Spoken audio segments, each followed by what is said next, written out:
नमस्कार दर्शकों, स्वागत है आप सभी का चाणक्य न्यूज इंडिया में। मैं हूं आपके साथ आकांक्षा पिवाल। आइए देखते हैं आज दिन भर की कुछ प्रमुख खबरें। मुख्तार को जेल में रहते हुए 19 साल हो गए। बस जान लीजिए कि हर तीज त्योहार पर उनकी कमी खलती है।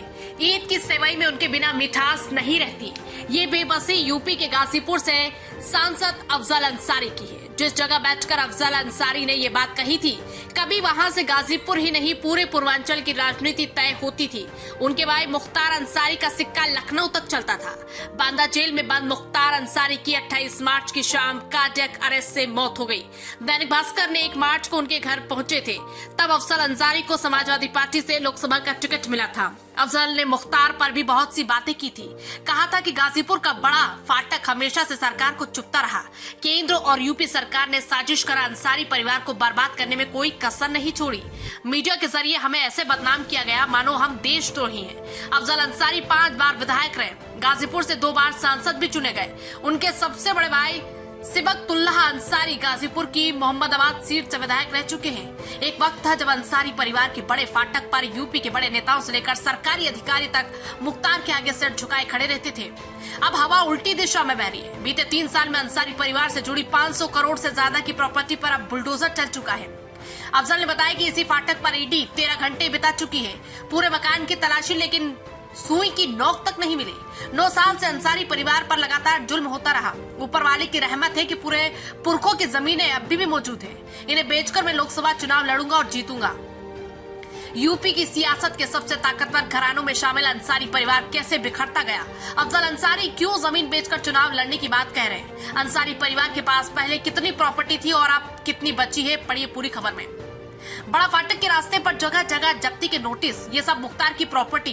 गाजीपुर के मोहम्मदाबाद इलाके के यूसुफपुर रेलवे स्टेशन है। यहाँ से सिर्फ 2 किलोमीटर दूर बड़ा फाटक है। यह अंसारी परिवार का पता है। रेलवे स्टेशन से बड़ा फाटक तक जाने वाले रास्ते में जगह जगह टूटी बिल्डिंग और प्लॉट है, जिन पर जब्ती के सरकारी नोटिस चिपके हैं। ये सभी प्रॉपर्टी मुख्तार अंसारी और उनके करीबियों की है। आप बिल्कुल सही कह रहे हैं। बात 2004 की है, जनवरी की है, आज से 20 साल पहले की है।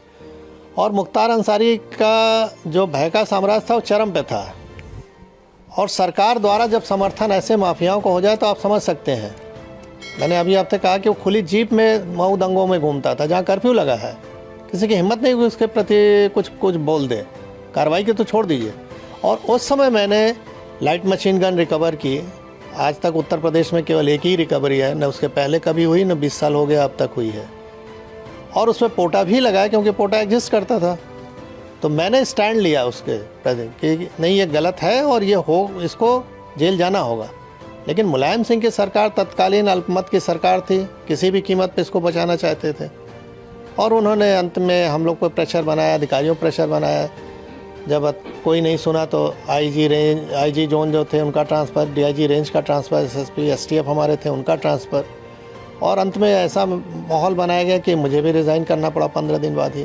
लेकिन मैंने रेजिग्नेशन में लिखा और जनता के सामने इस चीज़ को रखा आप लोग के माध्यम से कि देखिए, जनता पॉलिटिकल सिस्टम में आप ही ने चुना है इस सरकार को। और किस तरह की ये सरकारें चल रही हैं कि जो माफियाओं के निर्देश पे काम कर रही हैं। हम लोग चुन के आते हैं, सेलेक्ट होते हैं, नहीं जब तो बोला जाता है कि आप पब्लिक सर्वेंट हैं। आम बोलचाल की भाषा में हम कहते हैं गवर्नमेंट सर्वेंट है।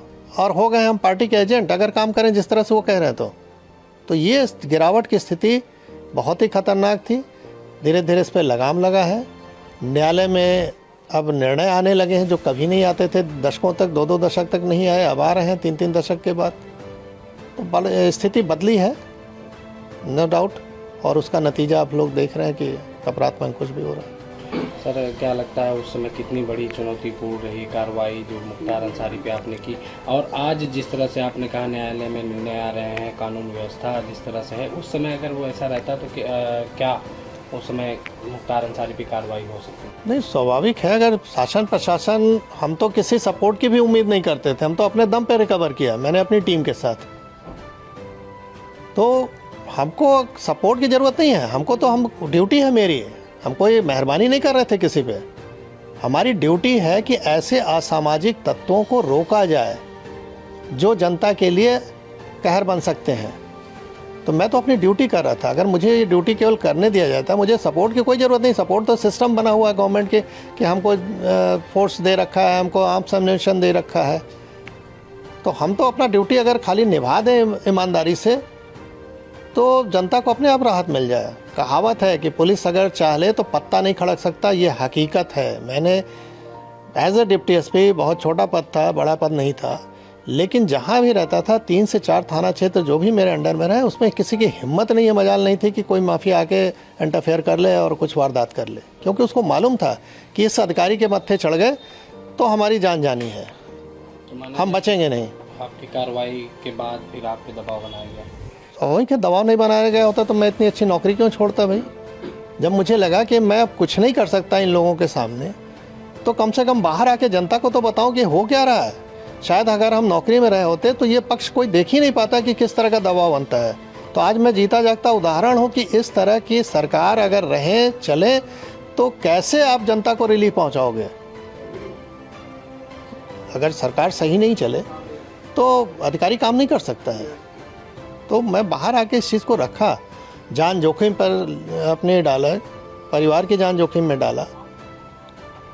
स्वाभाविक है कि अच्छी नौकरी के बाद हम कहीं अगर नौकरी प्राइवेट भी ज्वाइन करने तो इनके कॉल चले जाते थे कि इनको निकालिए अपने यहाँ से।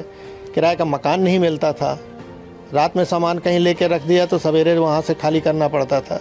तो ये सब चीज़ें देखी, लेकिन अब उस पर ज़्यादा नहीं बोलना है। हाँ, ये है कि जो जैसा करता है वैसा उसको भोगना पड़ता है। ऊपर वाले के यहाँ देर है अंधेर नहीं है। 20 साल का समय लगा, लेकिन वो अपनी मौत मरा। जो डर दूसरों पे कायम किया था वो डर उस पर हावी हो गया और अंत में हार्ट अटैक से उसकी मृत्यु हुई।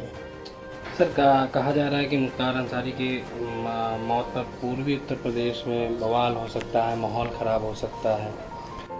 मैं एज ए जो पुलिस का अनुभव मेरे पास है, शासन प्रशासन का, मैं दावे के साथ कह सकता हूँ कि कहीं कुछ नहीं होगा। इसलिए नहीं होगा कि लोगों को मालूम है कि अगर हमने कानून हाथ में लिया तो सरकार सख्त है, हम पे कार्रवाई हो जाएगी। और कोई नहीं है ये सब करना चाहता है।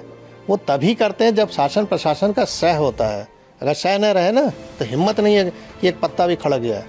आप लोग के माध्यम से ही मुझे जानकारी दी गई है जी। कोई मुझे आधिकारिक रूप से किसी ने कुछ नहीं बताया है, लेकिन अब जो हकीकत है उसको तो सब जान चुका है, पूरा देश जानता है। क्या बताया गया था सर आपको प्रशासन की तरफ से?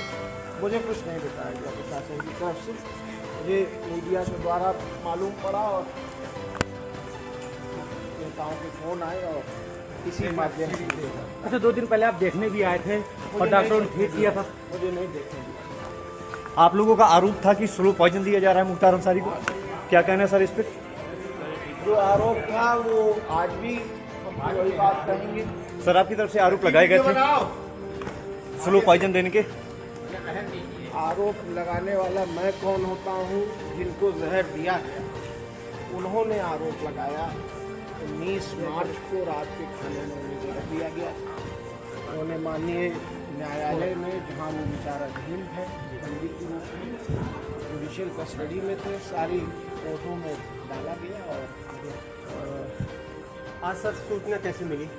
मीडिया के माध्यम। मीडिया आगे क्या कार्रवाई करेंगे सर आप लोग? आगे जो है सब होगा। अब ये कोई समय नहीं है कार्रवाई बताने का। सब आप लोग भी इंसान हैं, मैं भी इंसान हूँ, और आप लोग को पता है कि मेरे ऊपर क्या बीत रही है।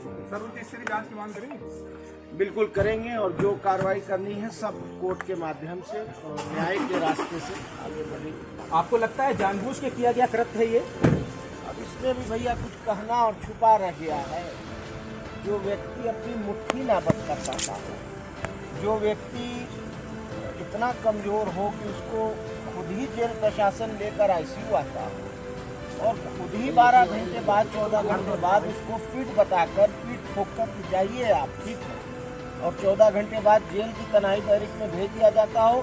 2 दिन उन्होंने अपनी रात कैसे बिताई होगी ये मैं सोच सकता हूँ। जब आज 3:30 बजे मुझे टेलीफोन पे उन्होंने कहा है कि मैं इस हालत में भी नहीं हूँ कि मैं जेल के VC रूम तक जा सकूँ बैरिक से निकल। तो अब आप सोचिए, अब शासन की जांच पे भरोसा करेंगे या सीधे न्यायपालिका जाएंगे?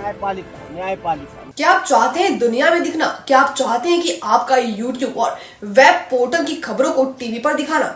सही रास्ता नहीं मिलता, पैसे होते हैं बर्बाद, विज्ञापनों के लिए दर दर भटकना पड़ता है, फिर भी नहीं मिलता। सूचना विभाग आपको अहमियत नहीं देता। सभी समस्याओं का हल है हमारे पास। Chanakya media network private limited लेकर आया है सभी यूट्यूबर और वेब पोर्टल के लिए सुनहरा मौका। सूचना प्रसारण मंत्रालय से रजिस्टर्ड करके OTT और IPTV के माध्यम से अपने चैनल को ले जाएं सभी स्मार्ट एंड्रॉइड टीवी पर। आज ही संपर्क करें 9643761495 या व्हाट्सएप करें 8287399909 पर। अब आप भी बन सकते हैं सिटीजन जर्नलिस्ट, लड़ सकते हैं अपनी लड़ाई खुद। अपने हक की लड़ाई में चाणक्य न्यूज इंडिया है आपके साथ। आज ही प्ले स्टोर से डाउनलोड करें चाणक्य न्यूज इंडिया का मोबाइल ऐप। उसके बाद मेरा पोस्ट पर जाकर अपनी खबर अपडेट करें फोटो के साथ। हम बनेंगे आपकी आवाज। देश का तेजी से बढ़ता नेटवर्क, सच दिखाते हैं हम। जय हिंद। खबरें जो आपको सीधे जोड़ती हैं हमसे, जिनका आपकी जिंदगी पर होता है सीधा असर। खबरों की वही तस्वीर, बिना बदले बिना डरे, जज्बा सच का लिए, सच दिखाते हैं।